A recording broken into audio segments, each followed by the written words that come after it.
Bhavani easy சிம்பிளில் இன்றைக்கி நம்ம ட்ரெஸ்ஸை நாமே எப்படி ஈஸியாக தைக்கிறதுன்னு தான் பார்க்க போகிறோம். இந்த டிப்ஸ் அண்ட் ட்ரிக்ஸை ஃபாலோ பண்ணுங்கள், ரொம்ப ஈஸியாக தைச்சிடலாம். என்ன தான் நம்ம ட்ரெஸ்ஸை நாமே தைக்கணும்னு நினச்சாலும் அதுக்கு எப்படி பேட்டர்ன் போடுறது, எவ்வளவு எக்ஸஸாக துணி விடுறது, நம்ம மிஸ்டேக்கே ஏதாவது கட் பண்ணிட்டா வாங்கின துணியும் வேஸ்ட்டாக போயிடுமேன்னு சொல்லிட்டு நிறைய விதமான யோசனைகள் இருக்கும். இது எல்லாத்துக்குமே சூப்பரான ஒரு சொல்யூஷன் சொல்லலாமா? சுடிதாருக்கு பார்த்தீங்கன்னா நம்மளுக்கு மெயினாக கரெக்டாக இருக்கிற சுடிதாராக ஒன்று எடுத்துக்கோங்க. இருக்கிறதுலே ரொம்ப ஈஸியாக தைக்கக்கூடியதுன்னு பார்த்தா சுடிதார் தான், சல்வார் சொல்லக்கூடியது. இதில் மெயினாக நெக்கோட டெப்த்து, ஷோல்டர், மார்பு சுற்றளவு, நம்மளுக்கு ஹிப்போட சைஸு, நம்மளுக்கு எங்கேருந்து ஓப்பன் வச்சுருக்கோம் சொல்லிட்டு இந்த மாதிரி முக்கியமான சில ஐட்டங்கள் இருந்தாலே நம்ம ஈஸியாக ஸ்டிச் பண்ணிடலாம். நம்ம இன்ச் டேப் கூட யூஸ் பண்ணாமல் பிகினர்ஸும் பேட்டர்ன் எதுவும் இல்லாமல் ஈஸியாக தைக்கக்கூடிய சிம்பிள் அண்ட் ஈஸியான மெத்தட் தான் சொல்ல போகிறேன். சுடிதாருக்கு எப்பவுமே லைனிங் கொடுத்து தைச்சோன்னா நம்மளுக்கு லைஃப் நல்லா வரும். லைனிங்க்கு துணியை நல்லா தண்ணியில் நனைச்சிட்டு காய வச்சு எடுத்துக்கோங்க. நம்மளுக்கு சுருக்கம் எதுவும் வராமல் தைச்சதுக்கப்புறம் நம்மளுக்கு ஃபினிஷிங் ரொம்ப நல்லாயிருக்கும். இப்போ கரபாகம் எதிர் சைடு இருக்கிற மாதிரியும் மடிப்பு நம்ம பக்கம் இருக்கிற மாதிரியும் இந்த மாதிரி 4ஆக மடித்து போட்டுக்கோங்க.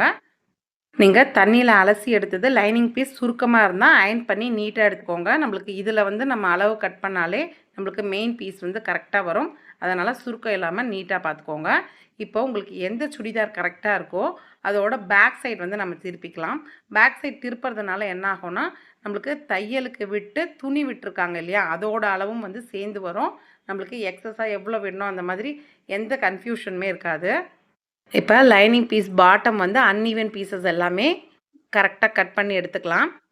நம்ம அளவுக்கு எடுத்து சுடிதாரும் சுருக்கம் இல்லாமல் நல்லா நீட்டாக எடுத்துக்கோங்க. இப்போ 2 ஷோல்டர் அதே மாதிரி ஹார்ம் இடம் மாறாமல் கரெக்டாக மடிப்பை வச்சுட்டு அப்படியே மடித்து இந்த துணி மேலே போட்டுக்கலாம். நம்ம மடித்து வச்சுருந்தா லைனிங் பீஸும் இப்போ சுடிதாரோட மடிப்பு பீஸும் ஒன்றா இருக்குது. இப்போ நம்மளுக்கு எந்த அளவுக்கு நெக் வந்திருக்கோ அதுக்கு மேலே ஒரு 1/2 இன்ச் மார்க் பண்ணிக்கோங்க. அதே மாதிரி ஷோல்டருக்கு உள்பக்கமாக மார்க் பண்ணி எடுத்துக்கோங்க. நம்மளுக்கு எங்கே எக்ஸஸாக வெளியே விடணும் எங்கே உள்ளே விடணுன்ற டிஃப்ரெண்ட் தெரிஞ்சாலே போதும். நம்மளுக்கு பேக் நெக்கு ஃப்ரண்ட் நெக்கு 2 இருக்குது. அந்த அளவை பார்த்துட்டு மார்க் பண்ணிக்கோங்க. நெக்ஸ்ட்டு ஷோல்டருக்கு வெளிப்பக்கமாக மார்க் பண்ணணும். நம்ம உள்ளே வரக்கூடாது, வெளிப்பக்கமாக 1/2 இன்ச்சுக்கு மார்க் பண்ணிக்கோங்க. அடுத்தது ஹார்ம் எங்கே முடியுதோ அந்த இடத்துல ஒரு சின்னதாக மார்க் பண்ணிக்கோங்க. இது நம்மளுக்கு மார்பு சுற்றளவுக்கும் சரியான அளவுக்கு வரும். அந்த அளவுக்கு மார்க் பண்ணிவிட்டு இப்போ இதில் இருக்கிற ஷேப்க்கு அப்படியே நம்ம வரைஞ்சி விட்டுக்கலாம். நல்லா கவனம் வச்சுக்கோங்க. நம்ம நெக் இருக்கிற அளவே வச்சோன்னா இன்னும் கொஞ்சம் நம்மளுக்கு இறக்கம் வந்துடும். அதனால் 1/2 இன்ச் மேலே வைக்கணும். அதே மாதிரி ஷோல்டரும் உள்ளே வைக்கணும். நம்ம தள்ளி வைக்க அகண்டு போயிடும். அதனால் இருக்கிற அளவுகள் மார்க் பண்ணிவிட்டு சுடிதாரில் எங்கே ஓப்பன் வருதோ அங்கேருந்து ஒரு 1/2 இன்ச்சு கீழே இறக்கி மார்க் பண்ணி எடுத்துக்கோங்க. இப்போ இதுக்கு நடுவில் தான் நம்மளுக்கு ஹிப்போட சைஸ் இருக்கும். இப்போ இருக்கிற அளவுகள் எக்ஸஸாக இருக்கிற துணியோட அளவோடு வச்சு அப்படியே மார்க் பண்ணி எடுத்துக்கலாம். நம்மளுக்கு ஓப்பன் தைக்கிறதுக்காக ஒரு 1/2 இன்ச்சிலேருந்து 3/4 இன்ச் அளவுக்கு அப்படியே ஸ்ட்ரைட் பண்ணி எடுத்துக்கோங்க. நம்ம சுடிதார் அளவு பீஸ் எடுக்கிறதுக்கு முன்னாடி ஃப்ரண்ட் நெக்குக்கு எவ்வளோ கொடுத்துருக்காங்க, பேக் நெக்குக்கு எவ்வளோ கொடுத்துருக்காங்கன்ற வேரியேஷன் டிஃப்ரெண்ட் பார்த்துட்டு அதுக்கு தகுந்த மாதிரி மார்க் பண்ணி எடுத்துக்கோங்க. நம்மளுக்கு பேக் நெக் கொஞ்சம் இறக்காமல் கொடுத்துருக்காங்க, ஃப்ரண்ட் நெக் கொஞ்சம் மேலே கொடுத்துருக்காங்க. இப்போ எல்லாமே வரைஞ்சி முடித்த உடனே அளவு பீஸை அப்படியே எடுத்துடலாம். இப்போ எல்லாமே பாக்ஸ் போட்டுட்டு வரைஞ்சி எடுத்துக்கோங்க. நெக்குக்கு பாக்ஸ் போடுற மாதிரி நம்ம ஹார்ம் பாக்ஸ் போடுறப்பயே நம்மளுக்கு மார்பு சுற்றளவும் கரெக்டாக வந்துடும். இப்போ எல்லா அளவுகளும் கரெக்டாக இருக்குது. நம்ம சுடிதாரில் இருக்கிற அளவுகளோட எக்ஸ்ட்ரா விட்ட துணியோடு கட் பண்ணியிருக்கோம். நம்மளுக்கு இது சரியாக இருக்கும். இருந்தாலும் ஒரு 1/2 இன்ச் நீங்கள் எக்ஸ்ட்ராவாக கட் பண்ணிட்டீங்கன்னா உங்களுக்கு சின்னதாக போயிடும், இல்லை பீஸ் வேஸ்ட் ஆகிடும். அந்த மாதிரி எந்த ஒரு கஷ்டமும் இருக்காது. ரொம்ப ஈஸியாக நம்ம கட்டிங் பண்ணிடலாம், யாரோட ஹெல்ப்புமே இல்லாமல். நம்மளுக்கு பெருசாக இருந்தாலும் தையல் போட்டு சரி பண்ணிக்கலாம். இப்போ நம்மளுக்கு ஓப்பன்லேருந்து ஒரு 1/2 இன்ச் கேப் விட்டு இதேமாதிரி ஸ்ட்ரைட் பண்ணி வரைஞ்சி எடுத்துக்கோங்க. ஹார்ம் ஹோலுக்கு ஒரு 1/2 இன்ச் மேலே வச்சு வளைவு வரைஞ்சி எடுத்துக்கலாம். நெக்கையும் இப்போ வரைஞ்சி எடுத்துகிட்டு ஷோல்டர் ஒரு 1/2 இன்ச் கேப் வச்சு ஒரு சாய்வாக ஒரு கோடு போட்டுக்கோங்க. அவ்வளோதான், சுடிதார் நம்மளுக்கு ஃபினிஷிங் ஆகிடுச்சு. இந்த மாதிரி அளவுகள் மார்க் பண்ணி நம்ம ஈஸியாக கட் பண்ணுறப்ப நம்மளுக்கு மிஸ்டேக்கும் வராது. பிகினர்ஸும் தயக்கம் இல்லாமல் பயம் இல்லாமல் கண்டிப்பாக பண்ணலாம். யார் வேணாலும் ஈஸியாக சுடிதார் தைச்சிக்கலாம். ஒரு 2-3 சுடிதார் நீங்கள் தைச்சி பழகிட்டிங்கன்னா நீங்கள் வெளியாட்கள் கூட தைக்கலாம். அந்தளவுக்கு ரொம்ப ஈஸியான மெத்தட். நீங்கள் இந்த மாதிரி எக்ஸஸாக மட்டும் துணியை விட்டுட்டு இப்போ இருக்கிற அளவுகளை அப்படியே கரெக்டாக எல்லாம் மார்க் பண்ணியிருக்கோமான்னு ஒரு வாட்டி செக் பண்ணிவிட்டு இப்போ அப்படியே நம்ம கட் பண்ணி எடுத்துக்கலாம். கட் பண்ணுறப்ப கவனிக்க வேண்டிய விஷயம் வந்து நம்மளுக்கு சின்ன நெக்கும் பெரிய நெக்கும் அந்த மாதிரி வேரியேஷன் இருக்கிறப்ப ஒன்றா வச்சு கட் பண்ணிடக்கூடாது. எது ஃபஸ்ட்டு சின்னதாக இருக்கோ அதுலேருந்து ஒன்றா வச்சு கட் பண்ணுங்கள். ஷோல்டர் நம்மளுக்கு சாய்வாக கொடுக்குறப்ப தான் ஷோல்டரை இறங்காமல் நம்மளுக்கு ஃபினிஷிங் வந்து நல்லாயிருக்கும். இப்போ இருக்கிற துணியை அப்படியே நம்ம கட் பண்ணி எடுத்துக்கலாம். கட் பண்ணி முடித்த உடனே சின்ன சின்னதாக ஒரு அர்க்காட் பண்ணி வச்சுருங்க. நம்மளுக்கு ஆம்போல் வந்து எங்கே வந்து ஜாயிண்டிங் முடியுது, எக்ஸஸ் எவ்வளோ துணி இருக்குது, ஹிப்புக்கு எங்கே வந்து நம்ம அர்க்காட் பண்ணணும், ஓப்பனுக்கு வந்து எங்கே வைக்க போகிறோம்னு சொல்லிட்டு அர்க்காட் ஒன்று சின்னதாக பண்ணிட்டோன்னா நம்ம தைக்கிறப்பவும் நம்மளுக்கு எங்கே ஷேப் பிடிக்கணும், எங்கே ஓப்பன் வருதுன்றது கன்ஃபியூஷன் இல்லாமல் ஈஸியாக கரெக்டாக தெரியும். அதே மாதிரி பாட்டமில் வந்து கொஞ்சம் ஒரு 1/2 இன்ச் வந்து மேலே வச்சு கட் பண்ணி எடுத்துட்டிங்கன்னா நம்மளுக்கு வந்து ஃபினிஷிங் வந்து நல்லாயிருக்கும். நம்மளுக்கு வந்து தொங்குறதும் அந்த மாதிரிலாம் எதுவுமே இருக்காது. இப்போ நம்ம 2 பீஸுமே நல்லா கட் பண்ணி எடுத்துட்டோம், ஃப்ரண்ட் அண்ட் பேக்கு. இப்போ இதை அப்படியே வச்சு நம்ம மெயின் கிளாத்தில் கட் பண்ணி எடுத்துக்க போகிறோம். மெயின் கிளாத்தும் அதே மாதிரி பார்த்திங்கன்னா கரபாகம் அந்த பக்கம் இருக்கிற மாதிரியும் மடிப்பு நம்ம பக்கம் இருக்கிற மாதிரி மடித்து போட்டுட்டு, நீங்கள் எப்போ மடித்து போட்டாலும் நல்ல பக்கம் உள்ளே இருக்கணும், கெட்ட பக்கம் தான் நம்மளுக்கு மேலே இருக்கணும். ஏன்னா மார்க்கர்லாம் வச்சு மார்க் பண்ணுறப்ப அப்படி தான் சரியாக இருக்கணும். இப்போ மடித்து போட்டுட்டோம். இப்போ லைனிங் பீஸ் அப்படியே வச்சு நம்ம எப்படி கட் பண்ணமோ அதே மாதிரி கட் பண்ணிக்கோங்க. உங்களுக்கு துணி எக்ஸஸாக இருக்கிற மாதிரி இருந்தால் ஒரு 1/2 இன்ச் எக்ஸ்ட்ரா கூட விட்டு கட் பண்ணலாம். ஏன்னா நம்ம லைனிங் பீஸ் வச்சு தைக்கிறப்ப புதுசாக தைக்கிறப்ப நம்மளுக்கு முன்ன பின்ன இழுக்கும். அதனால் நீங்கள் எக்ஸஸாக விட்டு கட் பண்ணிங்கனாலும் உங்களுக்கு ஈஸியாக இருக்கும். இப்போ பாருங்கள், நாங்கள் கட் பண்ணுறப்பே உங்களுக்கு தெரியும், அந்த பீஸோட ஒரு 1/4 இன்ச் வந்து எக்ஸ்ட்ரா விட்டு கட் பண்ணுறேன். இப்போ மெயின் கிளாத்லேயும் அதே மாதிரி சின்ன சின்னதாக அர்க்காட் கொடுத்துடலாம். இப்போ அவ்வளோதான், சுடிதார் கட்டிங் நம்மளுக்கு வந்து ஃபினிஷிங் ஆகிடுச்சு. இப்போ நெக்ஸ்ட்டு வந்து நம்ம ஃப்ரண்ட் நெக்கும் சின்னதாக இருக்கவே 4 சைஸும் ஒன்றா வச்சு கட் பண்ணிட்டோம். இப்போ அதை ஓரம் எடுத்து வச்சுட்டு பேக் நெக் கொஞ்சம் இறக்கம் கொடுத்துருக்காங்க, அதனால் அதையும் இறக்கம் கொடுத்து கட் பண்ணி எடுத்துடலாம். இப்போ அவ்வளோதான், பேக் பார்ட் முடிஞ்சிடுச்சு. ஃப்ரண்ட்டுக்கு வந்து பார்த்திங்கன்னா நீங்கள் நெக் டிசைன் ஏதாவது கொடுக்குறதா இருந்தால் கொடுக்கலாம். அப்படி இல்லைன்னா நம்ம கைக்கு வந்து முன்னாழம் வந்து எடுப்போம் இல்லையா, அதை வந்து லைட்டாக கட் பண்ணி எடுத்துக்கோங்க. நான் வந்து இதுக்கு சுடிதார் ஃபேண்ட் கிளாத்தை வச்சு நெக் டிசைன் பண்ண போகிறேன். அது தைக்கிறப்ப எப்படி பண்ணுறதுன்றதை பார்க்கலாம். நெக்ஸ்ட்டு வந்து கை பீஸ் கட் பண்ணி எடுத்துக்கணும். கை பீஸ் கட் பண்ணுறதுக்கு முன்னாடி உள்ளே இருக்கிற பீஸு கரெக்டாக சமமாக உக்காந்துருக்கா, நல்லா சுருக்கெல்லாம் எதுவும் இல்லாமல் நீவி விட்டுட்டு சுடிதார் அளவு சுடிதாரில் கை வச்சு பாருங்கள், உங்களுக்கு அகலம் வந்து கரெக்டாக இருக்கான்னு சொல்லிவிட்டு உங்களுக்கு எந்த பக்கம் அகலம் அதிகமாக இருக்கோ அந்த பக்கம் நம்ம மார்க் பண்ணிக்கலாம். நம்மளுக்கு வந்து மெயின் வந்து இந்த மடிப்பு வந்து மடிப்போடு இருக்கணும் கை, அதுதான் கட் பண்ணுறப்ப கவனிக்க வேண்டிய விஷயம். இப்போ நம்மளுக்கு எந்த அளவுக்கு இருக்குதுன்னு பார்த்துட்டு ஹைட்டை மார்க் பண்ணிவிட்டு மடித்து தைக்கிறதுக்கு கொஞ்சம் தையலுக்கு கொஞ்சம்னு துணி விட்டுருங்க. எனக்கு வந்து இப்போ இருக்கிற அகலம் வச்சு பார்த்தா சரியாக இருக்குது. உங்களுக்கு அகலம் எந்த அளவுக்கு வருதுன்றதை மார்க் பண்ணிவிட்டு அதுக்கு தகுந்த மாதிரி கை பீஸ் கட் பண்ணி எடுத்துக்கலாம். அளவு இல்லாமல் நீங்கள் கை கட் பண்ணோன்னா இருக்கிற அளவோட ஆப்போசிட் சைடு வந்து ஒரு 3 இன்ச் வந்து குறைச்சி வச்சிட்டிங்கனாலே உங்களுக்கு வளைவு வந்து சரியாக இருக்கும். நெக்ஸ்ட்டு கை சுற்றளவு எந்த அளவுக்கு வருதுன்றதை மார்க் பண்ணிவிட்டு அப்படியே நம்ம கட் பண்ணி எடுத்துக்கலாம். அவ்வளோதான், ரொம்ப சிம்பிளாக நம்ம இப்போ சுடிதார் வந்து கட்டிங் வந்து முடிச்சிட்டோம். லைனிங் பீஸ் கட் பண்ணி முடித்தோன்னே இப்போ இதே துணியை அப்படியே நம்ம மெயின் கிளாத்தில் வச்சு கட் பண்ணி எடுத்துக்கலாம். கை கட் பண்ணோன்னே எப்போவுமே வந்து அந்த சென்டர் அர்க்காட் வந்து மறக்காமல் பண்ணிவிடுங்க. நம்ம டாப் கட் பண்ணுறதோட கை கட் பண்ணுறப்ப தான் நம்மளுக்கு காட்டன் துணினா அப்படியே இருக்கும், இந்த மாதிரி சிந்தட்டிக்லாம் வந்து நகர்ந்துடும். அதனால் அது சமமாக இருக்கா சரியாக இருக்கான்றதை பார்த்துட்டு கட் பண்ணி எடுத்துக்கோங்க. இப்போ சுடிதார் சல்வாருக்கு கட்டிங் ஃபுல்லாக முடிஞ்சிடுச்சு. தைக்கிறப்ப எப்படி நெக் டிசைன் பண்ணுறது, எப்படி ஈஸியாக தைக்கிறதுன்னு சொல்லிட்டு எல்லாமே பார்க்கலாம். இப்போ சுடிதாரோட ஃப்ரண்ட் சைடு வந்து நெக்கு தைச்சி முடிச்சுட்டு மீதி வந்து எப்படி தைக்கிறதுன்னு பார்க்கலாம். அதுக்கு லைனிங் பீஸ் எடுத்துக்கோங்க. லைனிங் பீஸ்லேருந்து நம்ம மார்க் பண்ணி கட் பண்ணி டிசைன் பண்ண போகிறோம் ஃபேண்ட் கிளாத்தை வச்சு. புதுசாக தைக்க போகிறேன், நம்மளுக்கு எந்த டிசைனுமே வேணான்னா இப்போ நம்ம துணியோட நல்ல பக்கம் வச்சுட்டு லைனிங் பீஸை அப்படியே வச்சு தச்சு திருப்பினோன்னா நம்மளுக்கு கழுத்து வந்து திரும்பிடும். நெக்கோட லென்த் வந்து 6 இன்ச் இருக்குது. பேப்பர் கேன்வாஸில் மடிப்போடு சேர்த்து நான் 4 இன்ச் வர அளவுக்கு அகலமும் நீளம் வந்து ஒரு 12 இன்ச் வர அளவுக்கு கேன்வாஸ் கட் பண்ணி எடுத்திருக்கேன். இப்போ இதில் நம்மளுக்கு கழுத்துக்கு 2.5 இன்ச் வந்து அகலமும் கழுத்தோட நீளம் வந்து 6 இன்ச்சும் வச்சு மார்க் பண்ணி பாக்ஸ் போட்டு எடுத்துக்கலாம். அளவெல்லாம் சரியா இருக்கான்னு செக் பண்ணிட்டு வளைவு வரைஞ்சிக்கலாம். கழுத்துக்கு வரைஞ்சதுக்கு பக்கத்திலேயே 1 இன்ச் மார்க் பண்ணி கழுத்து ஃபுல்லாக அளவு எடுத்துக்கோங்க. கழுத்து உயரம் 6 வச்சது கீழேயும் 1 இன்ச் மார்க் பண்ணி அதே மாதிரி வளைவு வரைஞ்சிக்கலாம். இந்த வளைவு கரெக்டாக ஃபுல்லாக வரைஞ்சதுக்கு அப்புறம் நான் கழுத்தோட உயரத்துலேருந்து ஒரு 4 இன்ச் இறக்க வச்சு ஒரு பாயிண்ட் பண்ணிக்கிறேன். லைட்டாக அப்படியே பெண்ட் பண்ணி ஒரு வளைவு வரைஞ்சிக்கோங்க. அந்த வளைவை அப்படியே எடுத்துகிட்டு போய் நம்ம ஜாயின் பண்ண கழுத்தோட ஜாயின் பண்ணி விட்டுருங்க. அவ்வளோதான், சிம்பிளாக சூப்பராக நெக் டிசைன் கிடச்சிச்சு. இப்போ உள்ள ஃபேண்ட் துணி வரும் நம்மளுக்கு. இப்போ இந்த டிசைனை அப்படியே கட் பண்ணி எடுத்துக்கலாம்.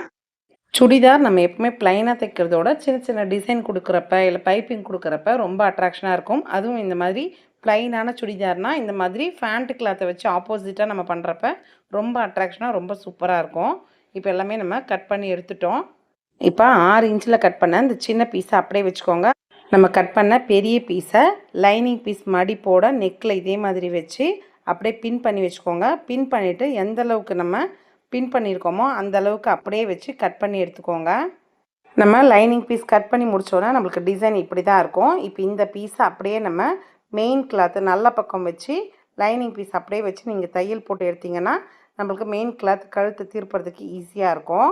இப்போ அப்படியே வச்சு தையல் போட்டு எடுத்துக்கலாம். நம்ம டிசைன் கட் பண்ண அதே ஷேப்பில் வளைவுகள் கரெக்டாக திருப்பி தையல் போட்டு எடுத்துக்கோங்க. அப்போ தான் நம்மளுக்கு ஷேப் வந்து கரெக்டாக திரும்பும். எக்ஸஸாக இருக்கிற துணியெல்லாம் கட் பண்ணி எடுத்துக்கலாம். நம்ம கழுத்தை திருப்புறதுக்கு முன்னாடி சின்ன சின்ன அர்க்கட் கொடுங்க வளைவுகளில். அப்போ தான் நம்மளுக்கு ஷேப் வந்து ஃபினிஷிங் பர்ஃபெக்டாக இருக்கும். டிசைனோட கார்னர் எட்ஜஸ்லாம் சரியாக வர்றதுக்கு ஒரு ஷார்ப் இல்லாத ஒரு பென்சில் வச்சு இந்த மாதிரி குத்தி எடுத்திங்கன்னா நம்மளுக்கு ஃபினிஷிங் வந்து நல்லா வரும். இப்போ அப்படியே மேலே வச்சு ஒரு படிமான தையல் போட்டு எடுத்துக்கலாம். இதுக்கு அடுத்து நம்ம நெக்ஸ்ட் வந்து சின்ன பீஸ் ஒன்று எடுத்து வச்சுருந்தோம் இல்லையா கேன்வாஸ், அது வந்து ஃபேண்ட் கிளாத்தில் இந்த மாதிரி மடிப்பில் வச்சு அப்படியே வளைவு கொடுத்து வரைஞ்சி எடுத்துக்கோங்க. 1 இன்ச் கேப்பில் நம்மளுக்கு தையல் போடுறதுக்கும் சேர்த்து ஒரு 1.5 இன்ச் கேப்பில் இருக்கிற அளவுக்கு கட் பண்ணி எடுத்துகிட்டு லைனிங் பீஸ் இருந்தால் லைனிங் பீஸ் வச்சு தைங்க. நான் ஃபேண்ட் கிளாத்தை மேலே வச்சுட்டு அப்படியே தையல் அடித்து திருப்பிக்கிறதுக்கு அடிச்சுக்கிறேன். நம்ம எப்பவும் நெக் திருப்புற மாதிரி நெக்கை வந்து கட் பண்ணி எடுத்துகிட்டு சின்ன சின்ன அர்க்காட் கொடுத்துட்டு வளைவுகளுக்கு இப்போ கழுத்தை திருப்பி எடுத்துக்கலாம். கழுத்து டிசைன் நம்மளுக்கு நல்லா நிற்கிறதுக்காக மேலே ஒரு படிமான தையல் போட்டு எடுத்துக்கோங்க. இப்போ நம்மளுக்கு எந்த அளவுக்கு நெக்கு 6 இன்ச்சுனா 6 இன்ச் அளவுக்கு நெக் டிசைனே வந்துருச்சு. நம்ம கட் பண்ண டிசைனை இப்படி மேலே வச்சிங்கன்னா பார்க்குறதுக்கு இந்த மாதிரி ஃபினிஷிங் இருக்கும். கிராஸ் பீஸ் கொடுத்து நம்ம பைப்பிங் பண்ணிக்கலாம். நம்ம சேனலில் 4 விதமான கிராஸ் பீஸ் எப்படி கட்டிங் அண்ட் ஸ்டிச்சிங்னு வீடியோ இருக்குது, வேணுன்றவங்க செக் பண்ணி பாருங்கள். இப்போ நெக் வந்து நம்மளுக்கு ஃபினிஷ் ஆயிடுச்சு. இப்போ அந்த 1 இன்ச் கேப் வச்சு பின் பண்ணி வச்சுட்டு அப்படியே தையல் போட்டு எடுத்துக்கலாம். எப்போவுமே நெக் டிசைன் தைக்கிறப்ப ஃபினிஷிங் பர்ஃபெக்டாக வரணும்னா பொறுமையாக நிதானமாக நல்லா தைக்கணும். பின் பண்ணிக்கோங்க, அப்போ தான் உங்களுக்கு ஈஸியாக இருக்கும். இப்போ எக்ஸஸாக இருக்கிற துணியெல்லாம் கட் பண்ணி விட்டுட்டு நீங்கள் மடித்து வேணால் தையல் போட்டு எடுத்துக்கலாம். நம்ம பேக் சைட் தையல் போடுறப்ப பேக் சைடும் ஃபினிஷிங் பர்ஃபெக்டாக இருக்கும். இப்போ சைடில் வந்து லைனிங் பீஸும் மெயின் கிளாத்தும் வந்து ஸ்டிச் பண்ணி எடுத்துக்கோங்க. ஒன்றா சைடு அட்டாச் பண்ணி முடித்தோன்னே பாட்டம்க்கு வந்து லைனிங் பீஸ் தனியாக மடித்து தைக்கணும், மெயின் கிளாத்தை தனியாக தான் நம்ம மடித்து தைக்கணும். இப்போ பேக் சைடில் வந்து லைனிங் பீஸும் மெயின் கிளாத்தையும் வச்சு அப்படியே தையல் போட்டு எடுத்துக்கோங்க. நம்மளுக்கு ஹார்ம்ஹோல் அளவெல்லாம் மாறாமல் அப்படியே வச்சு தச்சு எடுத்து கழுத்து திருப்பிக்கலாம். எக்ஸஸாக வர பீஸு அந்த சின்ன சின்ன அர்க்காட்லாம் கொடுத்து கழுத்தை திருப்பிட்டு படிமான தையல் போட்டுக்கோங்க. அப்போ தான் நம்மளுக்கு ஃபினிஷிங் எப்போவுமே நல்லாயிருக்கும். ஃப்ரண்ட் பார்ட்டில் எப்படி நம்ம ஜாயின் பண்ணமோ அதே மாதிரி சைடு வந்து லைனிங் பீஸும் மெயின் கிளாத்தும் ஒன்றா வச்சு ஒரு தையல் போட்டு எடுத்துக்கலாம். சேம் அதே மாதிரி பாட்டம் தச்சு விட்டுருங்க. நம்ம லைனிங் பீஸில் மட்டும் பாட்டம் தைச்சா போதும். ஏன்னா ஸ்லிட்டுக்கு நம்ம சைடு ஓப்பன்லாம் தைச்சதுக்கப்புறம் தான் நம்ம கீழே வந்து மடித்து தைப்போம். இப்போ ஃப்ரண்ட் பார்ட் எடுத்துக்கோங்க, பேக் பார்ட் எடுத்துக்கோங்க. இன்வெர்சிபிள் ஷோல்டர் வந்து ஜாயின் எப்படி பண்ணுறதுன்னு பார்க்கலாம்.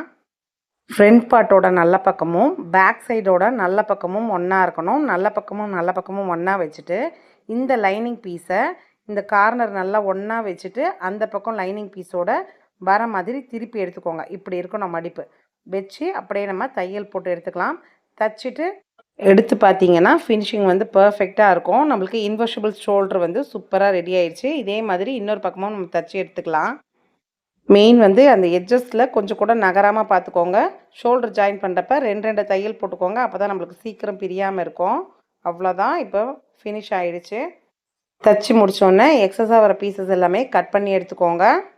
இப்போ ஹார்ம்ஹோல் சுற்றி இருக்கிற துணியும் லைனிங் பீஸையும் மெயின் கிளாத்தையும் தையல் போட்டு எடுத்துக்கலாம். அவ்வளோதான், ஃபினிஷ் ஆகிடுச்சு. இப்போ கைக்கும் வந்து நெக்குக்கு கொடுத்த மாதிரி ஃபேண்ட் கிளாத்தை வந்து டிசைன் பண்ண போகிறோம். இப்போ லைனிங் பீஸையும் மெயின் பீஸையும் ஜாயின் பண்ணி எடுத்துக்கலாம். ஜாயின் பண்ணி எடுத்ததுக்கப்புறம் படிமான தையல் ஒன்று போட்டுட்டு ஃபினிஷ் பண்ணி கை ரெடி ஆனதுக்கப்புறம் நம்ம ஃபேண்ட்டோட கிளாத்தை வந்து நீங்கள் ஸ்ட்ரைட் பீஸே எடுத்துக்கலாம். டபுளாக வச்சு தையல் போட்டுட்டு அதை வந்து கம்பி வச்சு திருப்பி எடுத்துக்கோங்க. இப்படி வைக்கிறப்ப நம்மளுக்கு நல்லா பட்டையாக கிரிப்னஸ் கிடைக்கும், கைக்கும் பார்வையாகவும் இருக்கும். இப்போ கை ஃபினிஷ் ஆனோடனே கையை வந்து அட்டாச் பண்ணி எடுத்துக்கோங்க, ஃப்ரண்ட் அண்ட் பேக்கு. அவ்வளோதான், கையோட சென்டர்லேருந்து தைக்க ஆரம்பிக்கணும். எப்போவுமே கையை அட்டாச் பண்ணுறப்ப கை தைச்சி முடித்ததுக்கப்புறம் நம்ம வந்து ஸ்லிட்டு தைக்கலாம். 2 பக்க கையுமே தச்சு முடிச்சிட்டோம். இப்போ இதே மாதிரி ஃபேண்ட் கிளாத்தை வந்து நம்ம பாட்டமுக்கும் கொடுக்குறப்ப சுடிதார் வந்து ரொம்ப அட்ராக்ஷனாக சூப்பராக இருக்கும் டிசைனு. இப்போ ஃபஸ்ட்டு வந்து நம்மளுக்கு எந்த இடத்துல அந்த ஃபேண்ட் கிளாத் வரணுன்றத அளவை பார்த்துட்டு அதுக்கு தகுந்த மாதிரி நம்ம வந்து செட் பண்ணிக்கலாம். நம்ம கைக்கு வைக்கிற மாதிரி மடிச்சும் தைக்கலாம். கொஞ்சம் பட்டையாக வச்சா நல்லா இருக்குன்றதுனால நான் வந்து இந்த மாதிரி கார்னருக்கு கொஞ்சம் மேலே வச்சு தைக்கிறேன். அதனால மார்க் பண்ணி எடுத்துக்கோங்க. ஒரு 2 இன்ச்சு மேலே வச்சோன்னா நம்ம கீழே மடிக்கிறதுக்கும் அதுக்கு பாட்டமுக்கு மேலே கரை கட்டின மாதிரி வர்றதுக்கும் சரியாக இருக்கும். இப்போ ஒரு பக்கம் வச்சு தையல் போட்டு எடுத்துட்டு அதை இன்னொரு பக்கமாக திருப்பிக்கலாம். இந்த மாதிரி பண்ணுறப்ப நம்மளுக்கு சின்ன ஃபேண்ட் கிளாத்தாக இருந்தாலும் டிசைன் வந்து நல்லா பார்வையாக நல்லா பட்டையாக தெரியும். உங்களுக்கு வீடியோவில் பார்த்தா நல்லா தெரியும்னு நினைக்கிறேன். இந்த மாதிரி தச்சு எடுத்துட்டோன்னா நம்மளுக்கு சுடிதார் வந்து ஃபினிஷிங் சூப்பராக இருக்கும். இப்போ சைட் ஜாயினிங் தான். நம்மளுக்கு கைக்கு எந்தளவுக்கு சுற்றளவுக்கு போதும் ஹார்ம் ஹோல் கரெக்டாக அங்கே வச்சு சென்டர் பண்ணிவிட்டு நம்மளுக்கு ஹிப்பு ஷேப் எந்த அளவுக்கு வருது, ஸ்லிட்டு எங்கே இருக்கோ அந்த இடம் நம்ம அர்கட் பண்ண இடம் வரைக்கும் கரெக்டாக தைச்சிட்டு அப்படியே சென்டரோட நிறுத்திடணும். நாட் போட்டுட்டு அப்படியே விட்டுருங்க. அவ்வளோதான். அந்த மாதிரி 2 பக்கமும் தையல் போட்டு எடுத்துக்கலாம். உங்களுக்கு லூஸுக்கு வேணும்னா டவுட்டாக இருந்துச்சுன்னா இன்னொரு தையல் கூட போட்டு எடுத்துக்கலாம். இப்போ நம்ம கீழே இருந்து பாட்டம் வந்து மடித்து தைச்சிட்டு வரணும். பாட்டம் முடித்தோன்னே ஒரு பக்கம் சைடை வந்து இந்த மாதிரி மடித்து தைச்சிட்டு வாங்க. அது இந்த பக்கத்துலேருந்து நம்மளுக்கு அந்த பக்கம் போகும். உங்களுக்கு வீடியோவை பார்த்தா சரியாக தெரியும். இப்போ மடிச்சுட்டே வாங்க. அந்த கார்னர் வர்றப்ப இந்த மாதிரி வச்சு தைச்சிட்டு அப்படியே ஒரு தையல் ஊசி நூல் வச்சுட்டு சைடில் திருப்புங்க. எது வரைக்கும் நம்ம தையல் போட்டு நாச்சு போட்டோமோ அங்கேருந்து திருப்பிட்டு இப்படி பார்க்க பா மாதிரி வரும். இந்த கார்னர் வந்துட்டோன்னா நமக்கு இந்த பக்கம் ஃபினிஷிங் வந்துடும். இதே மாதிரி 2 பக்கமும் தைச்சி எடுத்திங்கன்னா சுடிதார் ஃபினிஷிங் சூப்பராக இருக்கும். ஃபினிஷிங் பார்க்கவும் நல்லாயிருக்கும். ரொம்ப ஈஸியாக நம்ம தைச்சி முடிச்சிடலாம். நம்மளுக்கு பேட்டர்ன் போடணும், தையல் தெரியணும் அந்த மாதிரி எந்த அவசியமும் இல்லை. நீங்களே இந்த மாதிரி உங்கள்கிட்ட இருக்கிற சுடிதார் அளவை வச்சு ஈஸியாக சுடிதார் தைச்சி பாருங்கள். அடுத்தவங்களுக்கும் நீங்கள் தைச்சி தர அளவுக்கு உங்களுக்கு கான்ஃபிடென்ட் லெவல் வரும். இந்த வீடியோ எப்படி இருந்துச்சு, யூஸ்ஃபுல்லாக இருந்துச்சான்னு சொல்லிட்டு கமெண்ட் பண்ணுங்கள். நான் நெக்ஸ்ட் வீடியோவில் உங்களுக்கு வேறு ஒரு யூஸ்ஃபுல்லான வீடியோவோட மீட் பண்ணுறேன். மறக்காமல் நம்ம சேனலுக்கு சப்ஸ்கிரைப் பண்ணி வச்சுக்கோங்க. நம்ம சேனலில் இருக்கிற எல்லா வீடியோவும் பாருங்கள். தேங்க்யூ.